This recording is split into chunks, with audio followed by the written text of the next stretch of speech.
A long time ago in a galaxy far, far away, a sprawling authoritarian empire led by two mysterious and powerful Sith lords completely dominate almost every sector of the galaxy. Only a small pocket of rebellion exists, but domination of the self-proclaimed galactic empire feels almost impossible to overcome. Across the universe, a different duo of tyrannical emperors are rapidly spreading their influence across the cosmos. Conquering planets, they sell them to the highest bidder, or simply use the planet as they see fit, often recruiting the strongest warriors along the way. This army, known as the Frieza Force, one day comes into contact with this new galaxy and decides it's perfect for invasion. However, the Sith are not going to just willingly give up their hard-earned intergalactic empire to alien invaders. Thus, all-out war begins.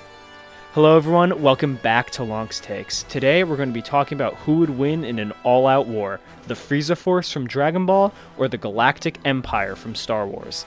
This video will be split into two sections. The first section will cover the actual respective armies of either empire, discussing their numbers, strength, and respective advantages. The second part of the video will be discussing the actual leaders on both sides, determining who would win between Frieza versus Darth Vader and Emperor Palpatine. If you like this kind of stuff, please like and subscribe.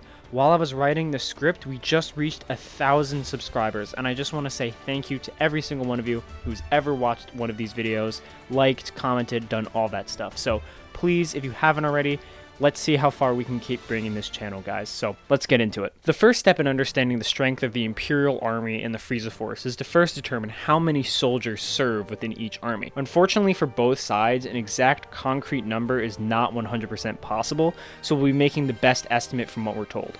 Based on the described size of different stormtrooper units in the Star Wars Super Graphic Book, there may be approximately 1 million stormtroopers within a single stormtrooper legion.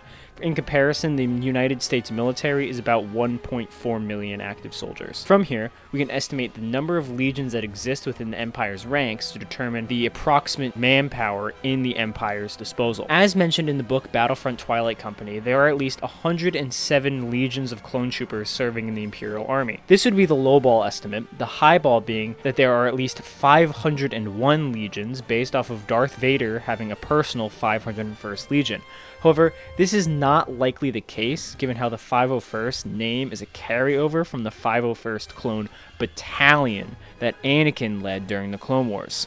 Regardless, it's not unfair to say that the Empire's manpower in numbers is in the tens or hundreds of millions. However, this quantity does not exactly come with all that much quality. While they are trained, have armor, and different types of explosive and advanced technology, stormtroopers, for the most part, at the end of the day, at best, are just normal, athletic people. With vehicles and technology, the forces of the Republic begin to get a little bit more impressive. Weapons like proton bombs and certain ships' turbo lasers are capable of destroying or crippling, causing massive damage to large starships, which can vary anywhere from multi-block level all the way to island level, depending on the size of the ship destroyed. Of course, there are powerful technologies available to the Empire, but they are far more rare, namely the Death Star, and we know what the Death Star can do. So, what about the Frieza Force? Unlike the Empire, we are given very little to almost no information about the number of soldiers serving under Frieza. For a baseline, it's well into the thousands, given how during Resurrection F, Frieza was able to easily gather up a new Frieza army that consisted of 1,000 men. Estimating the army's number to be somewhere in the thousands is also supported by the fact that after the decline of the Frieza Force following his death, Frieza still had over 400 planets in his technical control, even with dwindling numbers of soldiers that were stated to be weaker than his previous forces.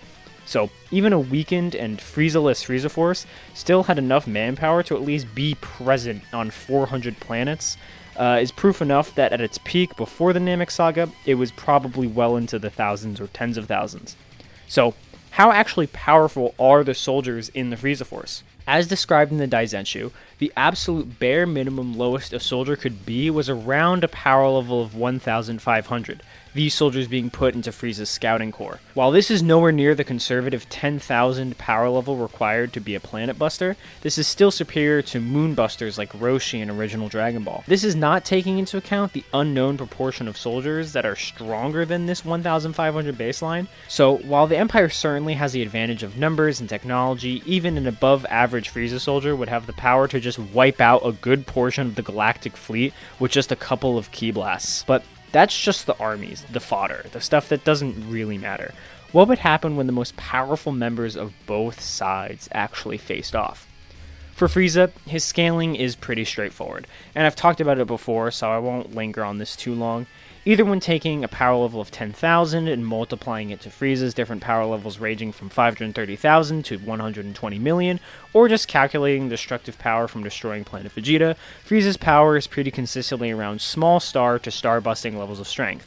As for Frieza's speed, as always when it comes to speed in Dragon Ball, there are numerous ways of which you can scale a character's speed depending on what feats you see as baseline. You can say that Kid Goku dodged a laser or reacted to light from the solar flare, or Roshi or Piccolo hitting the moon at relativistic speed. Either way, multiplying their power levels out, Frieza would easily be massively faster than light in his combat speed. Okay, so what about the Dark Lords of the Sith? For this video, we will be sticking with the current canon continuity of their strength. Discussing Legends would probably triple the length of this video, and I'm not going to go through that whole process. When it comes to comparing Darth Vader and Palpatine, you can certainly argue either way which one between the two of them is stronger at their full power, but when it comes to actually scaling the both of them, it should just essentially be identical in strength and speed. For power, Darth Vader is repeatedly compared to and considered even more powerful than any weapon in the Empire, including the Death Star. Giving him the benefit of the doubt, Darth Vader's baseline attack potency with the Force and his lightsaber would then be bare minimum Planet Buster. As with most stories that are a mix of different mediums, many live-action showings from Vader do not seem as impressive, but for the sake of this video, we'll be taking these statements as literal as regards to their outward power. Even Vader himself considers planet-busting power insignificant in comparison to the Force. This level of praise is carried over to the era of the First Order.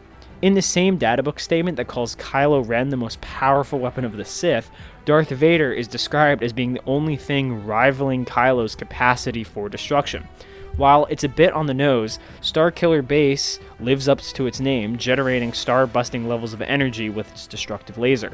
As for speed, it's generally a bit harder to quantify Star Wars characters than it is for Dragon Ball ones, given how multipliers are essentially non-existent, and the main form of transportation is through vehicles. However, pilots across the Star Wars universe have shown the consistent ability to react and pilot ships while traveling at near light speed or well beyond light speed in hyperspace. This is made abundantly clear during the Rise of Skywalker, in which an entire fleet flies through what is essentially a maze while traversing at this speed.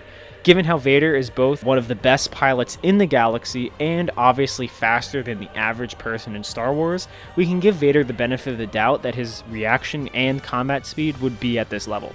As mentioned previously, Palpatine would just scale to this or unquantifiably above it, depending on where you interpret his strength to be in comparison to Vader. So, who actually wins this battle? As I've lined out, Palpatine and Vader are actually insanely close to Frieza in power. With how Ki and the Force actually display very similar levels of versatility, most of their abilities would have direct correlations between the two of them. Given how Vader and Palpatine have numbers advantage if they choose to battle Frieza at the same time, they certainly have an edge there. However, Frieza has substantially more backup of powerhouses that Vader and Sidious just don't have access to. While the Frieza Force aside from Frieza probably couldn't defeat Vader and Palpatine by themselves, fighting dozens if not hundreds of planet-level or stronger beings would certainly wear them down considerably. There's also the off chance of some really wacky situations, like Ginyu stealing one of their bodies or Goldo pulling out a win by stopping time. There's also someone who I alluded to at the beginning of this video who could also significantly turn the tide of the battle, King Cold. While he's not as strong as Frieza, he's definitely comparable to him, as Frieza believed that he would be helpful in defeating Goku. If King Cold wasn't around, I would think this battle was almost inconclusive with how close it was. Frieza fighting a 2v1, but Vader and Palpatine being fatigued from battling the Ginyu Force and others. However, with a backup nearly as strong as himself, Frieza stands a much better chance of ultimately winning, even if it just gives him time to properly fight each Sith Lord one at a time. So what do you think? Even if you still think that Frieza is stronger, I hope I've shown that Darth Vader and Palpatine are a lot closer in power to Frieza and Dragon Ball characters in general than you might have expected. If you do disagree with my takes, let me know in the comments down below how I'm wrong. That's all from me. See ya!